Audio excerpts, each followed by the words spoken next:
Allah subhanahu wa ta'ala nous permet par sa grâce d'avoir le plus grand des bienfaits. Ça veut dire que le sommet du bien qu'Allah peut accorder à une créature, c'est de le reconnaître comme seule et unique divinité digne d'être adorée. Ça, c'est le plus grand bienfait qu'Allah peut accorder à une créature ici sur terre. Et comme à cette époque-ci, Allah subhanahu wa ta'ala nous a permis d'être parmi la communauté du meilleur des hommes, le prophète alayhi salam, eh ben, ce qu'on doit suivre, c'est le Coran. Et Allah subhanahu wa ta'ala nous permet par le Coran de prendre conscience qu'en réalité, la foi, c'est ce qu'on a de plus cher. Allah, il donne la foi qu'à ceux qu'il aime. Et c'est le plus grand cadeau qu'Allah nous fait. Et c'est pour ce fait-là qu'Allah nous dit dans le Coran, après avoir parlé du Coran, قُلْ بِفَضْلِ اللَّهِ وَبِرَحْمَتِهِ فَبِذَلِكَ فَلْيَفْرَحُوا هُوَ خَيْرٌ مِّمَّا يَجْمَعُونَ. Dis, c'est pour les bienfaits d'Allah et sa miséricorde que vous devez être content, c'est encore meilleur que tout ce que vous pouvez amasser, comme bien matériel, etc. Et Allah, il fait allusion à la révélation. Donc la révélation, c'est le plus grand des bienfaits qu'on peut avoir. Encore meilleur que tout ce qu'on peut amasser, comme le dit Allah subhanahu wa ta'ala. Et Allah subhanahu wa ta'ala, c'est lui qui a créé toute chose. Et c'est lui qui nous dit que le fait est d'avoir la foi, c'est le plus grand des bienfaits. Et donc, si je ne prends pas conscience qu'Allah m'a donné le plus grand des bienfaits en me choisissant d'être croyant, malheureusement, je ne pourrais pas être reconnaissant pour ce bienfait-là. Et je ne pourrais pas garder aussi ce bien-là et l'entretenir comme il le faut. Quelqu'un qui a une très très très belle voiture, qui coûte dans les 200 000 à 300 000 euros, c'est pas quelqu'un qui va rouler sans vérifier l'huile, sans vérifier les jantes, sans vérifier le moteur, sans vérifier la carrosserie. Non, non. Comme cette voiture, elle coûte très très très cher et que pour lui, voilà, c'est la meilleure des voitures qu'il a pu avoir. Eh ben, chaque fois qu'il jette un regard sur la voiture, eh ben, il essaie de voir qu'est-ce qui va pas, etc. pour pouvoir voilà, faire le nécessaire pour l'entretenir. Et nous, c'est la même chose. Et nous, malheureusement, la plupart d'entre nous, on prend notre croyance comme, voilà, parfois on peut avoir une très très vieille voiture qui est accidentée et que voilà, c'est une boîte on peut dire que, voilà, que c'est une boîte de conserve qui roule, mais alhamdoulilah, elle nous porte. Et donc on fait même pas attention, même si quelqu'un nous rentre, nous fait un accident avec nous, alors qu'on est en droit, on dit c'est pas grave, la voiture elle est déjà cabossée. Donc on prête pas attention. Et voilà, on est déjà prêt à la jeter à la ferraille. Donc on lui accorde aucune importance. Et la plupart des personnes, la foi c'est la même chose. Ils ne prêtent pas attention au plus grand des bienfaits qu'Allah leur a donné. Ce bienfait, c'est ce qui change totalement ta vie d'ici-bas et ton au-delà. La croyance, c'est ce qui te permet d'être dans un paradis ici sur terre et un paradis éternel dans l'au-delà. D'avoir une belle part ici-bas et une part éternelle dans l'au-delà. Par la révélation, par la ilallah, Allah il te permet d'avoir une hayat tayyiba. من عمل صالحا من ذكر وأنثى وهو مؤمن فلنحيينه حياة طيبة. Allah dit tout mâle ou femelle qui croit en Allah et qui fait des bonnes œuvres, qui vit cette foi et qui la traduit par des bonnes œuvres, Allah lui accordera une hayat tayyiba, c'est-à-dire une vie, une belle vie. C'est-à-dire malgré les épreuves du mal ou les épreuves du bien, la personne est toujours dans une quiétude intérieure parce qu'elle a cette proximité avec Allah en secret dans son cœur, qui est le fruit de son cheminement spirituel, qui est le fruit d'avoir entretenu le plus grand des bienfaits qu'Allah lui a accordé, qui est la ilaha illallah Muhammadur Rasulullah. La ilaha illallah, c'est le droit d'Allah, Muhammadur Rasulullah, c'est pour comprendre que signifie réellement la ilaha illallah et comment l'incarner. Donc c'est à travers le prophète alayhi salam que je comprends comment Allah subhanahu wa ta'ala me parle, parce que c'est lui qui a été envoyé par Allah pour me faire comprendre le Coran, et c'est aussi lui alayhi salatu wassalam qui a été envoyé pour me montrer comment appliquer le Coran. Et donc le plus grand des bienfaits qu'Allah peut me donner, c'est Ashhadu an la ilaha illallah wa ashhadu anna Muhammadan Rasulullah. C'est d'attester qu'Allah est seul et unique et de comprendre qu'est-ce que signifie tout ça dans ma vie à travers la vie du prophète alayhi salam. Et lorsqu'on entretient cette relation intime avec Allah, ce cadeau qu'Allah nous fait, c'est là que, bifadlillah, le diable ne sait plus nous perturber. Inna ibadi laysa laka alayhim sultan. Mes serviteurs, tu n'auras aucun pouvoir sur eux.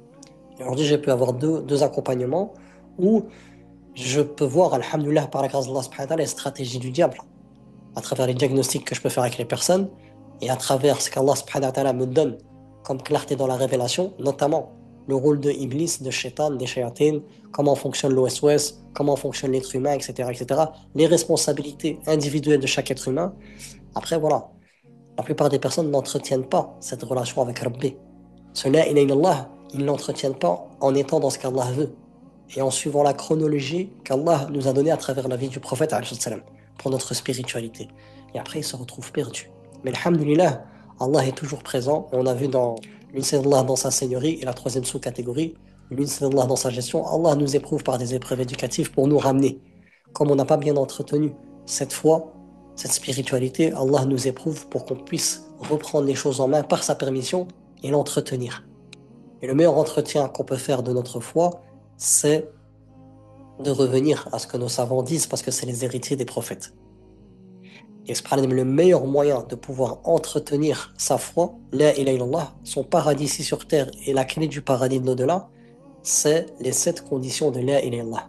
Les 7 conditions de ce que j'ai de plus cher en fait, pour ce bienfait ultime qu'Allah m'a donné, pour que ce bienfait ultime soit vraiment valide comme Allah le veut, il y a 7 conditions à respecter. Et en fait, ces 7 conditions ne sont autres que la barrière de sécurité qui préserve ce que j'ai de plus cher, n'est autre que le coffre-fort, la forteresse qui protège ce que j'ai de plus cher. Et si je veux voir est-ce que mon la ilaha illallah, il est valide ou pas, est-ce que mon la ilaha illallah, il tient la route ou pas, à moi de voir où j'en suis par rapport à ces conditions, à ces 7 conditions de la ilaha illallah que les savants nous ont transmis et que ils ont pris les sources du noble Coran et de la tradition prophétique. Alors c'est très très important ce que je vous dis parce que voilà, chaque personne peut disposer de quelque chose qui est très cher à son cœur.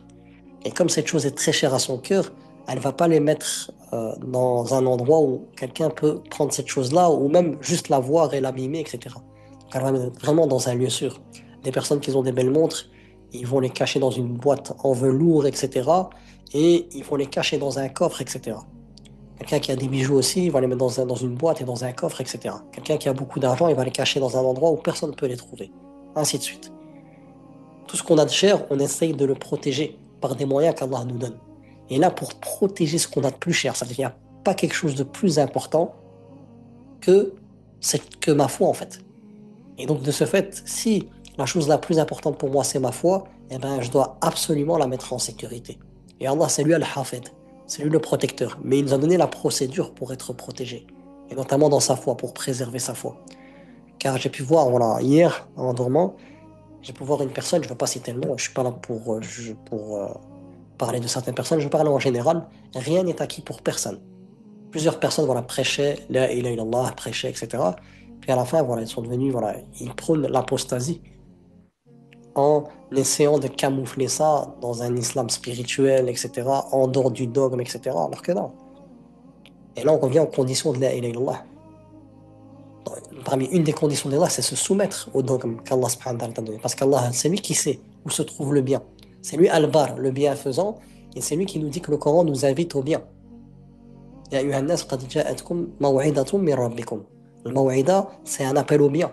C'est le créateur des cieux et de la terre qui sait comment on doit fonctionner dans l'héritage, dans les droits des conjoints, dans le droit des enfants, des voisins, des parents, etc., etc. C'est Allah qui nous invite au bien. Et dire, voilà, je ne veux pas dire que je suis apostat, mais voilà, j'ai délaissé voilà, la rudesse d'un dogme, etc., pour un islam plus spirituel. Ça, c'est du n'importe quoi. Là, c'est de la prose, c'est de la poésie qu'on fait pour essayer de cacher le côté passionnel du cœur. Non, moi, quand je crois qu'Allah, subhanahu wa ta'ala, c'est le seul et l'unique, et je crois que le prophète alayhi salam, a été envoyé par Allah pour m'apprendre ma religion et pour me permettre de l'appliquer de la bonne des manières, je ne peux que me soumettre, mais avec amour et avec reconnaissance de tout ce qu'Allah subhanahu wa ta'ala a pu révéler.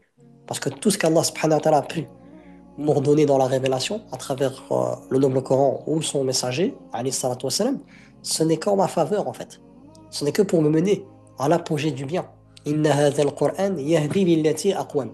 Allah dit que le Coran est guide vers l'apogée de tous les domaines du bien. Et donc dire que voilà, le dogme c'est quelque chose qui est utilisé par les hommes pour manipuler, etc., etc., tu te manipules toi-même. Allah subhanahu wa ta'ala nous dit Illa tadhkiratan liman yakhsha.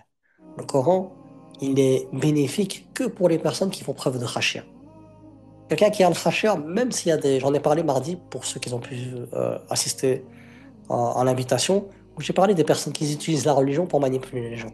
Mais quand tu vis vraiment la ilaha illallah, quand tu sais c'est quoi d'abord la ilaha illallah, tu donnes de la considération au plus grand des bienfaits qu'Allah t'a donné, et en plus de ça, tu sécurises ton la ilaha illallah avec les 7 conditions, dis-moi qui peut t'arnaquer, qui peut te tromper. Parce que ta compréhension de la ilaha illallah va te créer un attachement intense qu'avec Allah. Et tu sais que la hawla wa la quwwata illa billah al-azim. Il n'y a pas de changement d'état ni de puissance qu'en Allah. Et à travers les 7 conditions d'Allah, tu as un mode de conduite par lequel aucun être humain et aucun djinn ne sait venir te manipuler par rapport à ce que tu dois faire dans ta croyance, à comment tu dois manifester cette foi que tu as dans ton cœur.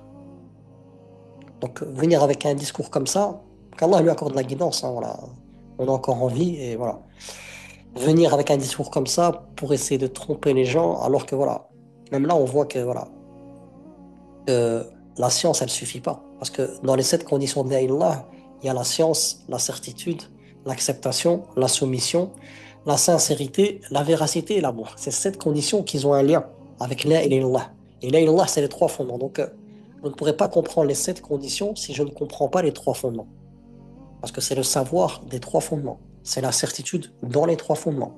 C'est l'acceptation des 3 fondements. C'est la soumission aux 3 fondements et qu'est-ce qu'ils incombent. C'est la sincérité dans les 3 fondements. C'est la véracité par rapport aux 3 fondements. C'est l'amour par rapport aux 3 fondements.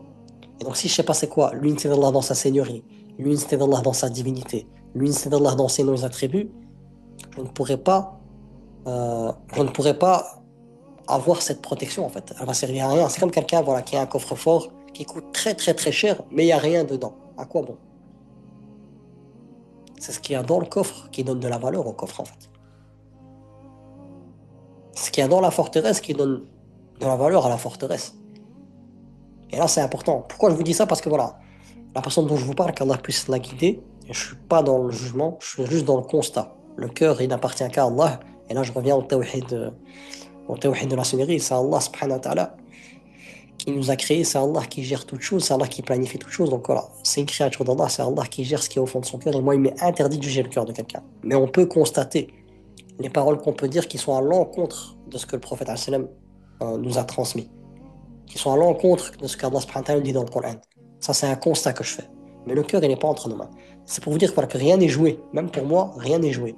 Tant que je ne préserverai pas mon cœur, ma foi, la ilaha illallah, cette bonne compréhension des 3 fondements qui est dans mon cœur et qui jette plus cher à la lumière de cette condition, qu'est-ce qui se passe après? Voilà, mon cœur peut dévier. Mon cœur peut dévier et après, voilà, même après avoir prêché plusieurs années, tu peux te retrouver à prêcher l'apostasie avec un semblant de islam, islam spirituel, islam waouh, etc., etc. On est dans un monde moderne, etc., etc.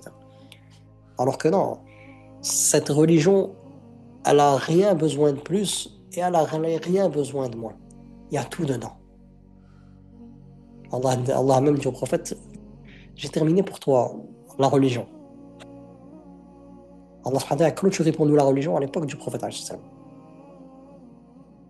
C'est le jour de Arafat. Le prophète, Allah subhanahu wa ta'ala a révélé ce verset au prophète et le prophète il l'a dit. Subhanallah. Et donc c'est important pour nous de comprendre que cette religion elle est complète. Et que cette religion, il y a tout ce dont on a besoin. لقد أنزلنا إليكم كتابا فيه ذكركم أفلا تعقلون. On a descendu vers vous un livre où se trouve votre réussite, votre renommée, votre bonheur. Pourquoi ne réfléchissez-vous donc pas? C'est ce qu'Allah nous dit. لقد أنزلنا إليكم كتابا فيه ذكركم أفلا تعقلون. Il y a tout dans le Coran. Et le Coran, c'est un attribut d'Allah. Et quand on unifie Allah dans ses noms et ses attributs, c'est que voilà, il n'y a personne qui égale Allah subhanahu wa ta'ala. On ne peut pas comparer la parole d'Allah avec la parole des créatures. Et la parole d'Allah, elle est parfaite. Et donc quand quelqu'un dit, ouais, on fait pas comme le prophète il fait, voilà, on est dans le monde moderne, etc. Non. On a vu des gens avec la même pensée qui ont ouvert une mosquée où il y a des personnes voilà, qui ont de l'attirance pour le même sexe, etc. Et puis voilà, ils font des mariages entre eux, etc. C'est pas ça la religion d'Allah. Et là, subhanallah, Allah nous résume tout ça en fait. Dans le Coran, dans un verset, وَنُنَزِّلُ مِنَ الْقُرْآنِ مَا هُوَ شِفَاءٌ وَرَحْمَةٌ لِلْمُؤْمِنِينَ وَلَا يَزِيدُ الظَّالِمِينَ إِلَّا خَسَارًا. On a descendu de ce qu'il y a dans le Coran, ce qui est une guérison et une miséricorde pour les croyants. Allah il spécifie bien, pour les croyants, ceux qui ont l'iman, ceux qui prennent en considération ce cadeau ultime qu'Allah leur a fait, ce bienfait de croire en lui. Pour cela, le Coran sera une guérison, une miséricorde pour eux. Une guérison pour leur corps et pour leur âme, à travers les comportements qu'Allah nous demande d'avoir, que ce soit alimentaire, que ce soit dans les rapports intimes, que ce soit voilà, pour le corps, hein, que ce soit voilà, dans tout ce qu'Allah subhanahu wa ta'ala nous dit de faire, etc. Et pour l'âme, par rapport à la vision qu'Allah subhanahu wa ta'ala nous donne, cette connaissance d'Allah qui nous apaise pour notre passé, pour notre présent et pour notre futur. Donc le Coran, ça devient une miséricorde et une guérison pour les croyants.